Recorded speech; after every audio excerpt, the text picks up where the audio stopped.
നമസ്കാരം. ലവ് ജിഹാദിനെ കുറിച്ച് നിരന്തരമായിട്ടുള്ള ചർച്ചകൾ, വാർത്തകളൊക്കെ നാം കേൾക്കാറുണ്ട്, കാണാറുണ്ട്.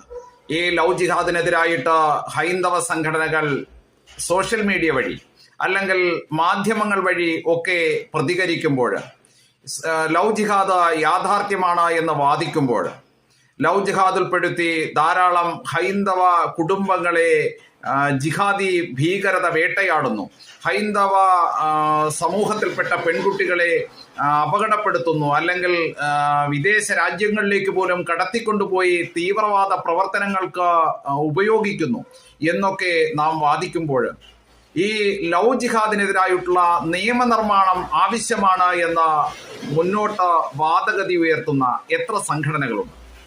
ലവ് ജിഹാദിനെതിരായിട്ട് രാജ്യവ്യാപകമായിട്ട് ഒരു നിയമനിർമ്മാണം നടത്തുന്നതിലേക്ക് വേണ്ടിയിട്ട് പ്രക്ഷോഭം നടത്തുവാൻ തയ്യാറായിട്ടുള്ള സംഘടനകൾ എത്രയുണ്ട്?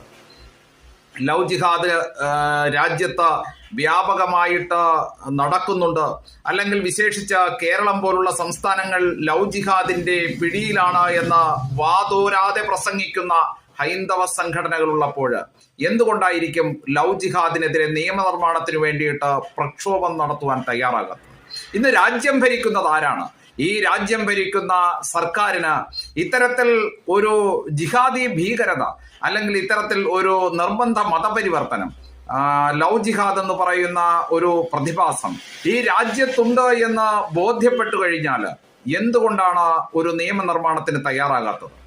ഈ രാജ്യത്തെ ജനങ്ങളുടെ മതപരമായിട്ടുള്ള വിശ്വാസങ്ങൾ നിലനിർത്തുവാൻ വേണ്ടിയിട്ട്, ആ വിശ്വാസങ്ങളിലേക്ക് ഏതെങ്കിലും ഒരു വിഭാഗം അതിക്രമിച്ചു കടക്കാതിരിക്കുന്നതിന് വേണ്ടിയിട്ട്, ആ മതവിശ്വാസത്തെ വ്രണപ്പെടുത്തിക്കൊണ്ട് അല്ലെങ്കിൽ ആ മതവിശ്വാസത്തെ ഇല്ലാതാക്കിക്കൊണ്ട് മതപരിവർത്തനം നടത്തിക്കൊണ്ട് മറ്റുള്ള രാജ്യങ്ങളിലേക്ക് ഭീകരപ്രവർത്തനങ്ങളുടെ കണ്ണികളാവുവാൻ വേണ്ടിയിട്ട് നമ്മുടെ പൗരന്മാരെ അനുവദിക്കാതിരിക്കുന്നതിന് വേണ്ടിയിട്ട് എന്തുകൊണ്ടാണ് ഒരു നിയമനിർമ്മാണം ഇനിയും ഈ രാജ്യത്ത് അസാധ്യമായിട്ട് നിലനിൽക്കുന്നത്?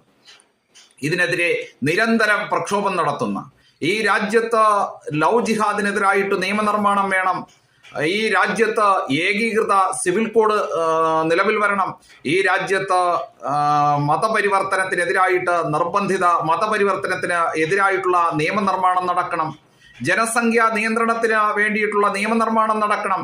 ഇങ്ങനെ നിരവധി ആവശ്യങ്ങൾ മുന്നോട്ട് വെച്ചുകൊണ്ട് നിരന്തരം പ്രക്ഷോഭം നടത്തുന്ന സംഘടനയാണ് അന്തർരാഷ്ട്രീയ ഹിന്ദു പരിഷത്ത്. ഒട്ടേറെ ഹൈന്ദവ സംഘടനകൾ, നിരവധി ഹൈന്ദവ പ്രസ്ഥാനങ്ങൾ പ്രവർത്തിക്കുന്ന നമ്മുടെ നാട്ടിൽ ഈ ഹൈന്ദവ സംഘടനകളൊക്കെ തന്നെ ലവ് ജിഹാദിനെതിരായിട്ട് സംസാരിക്കുമ്പോഴും എന്തുകൊണ്ടാണ് ഈ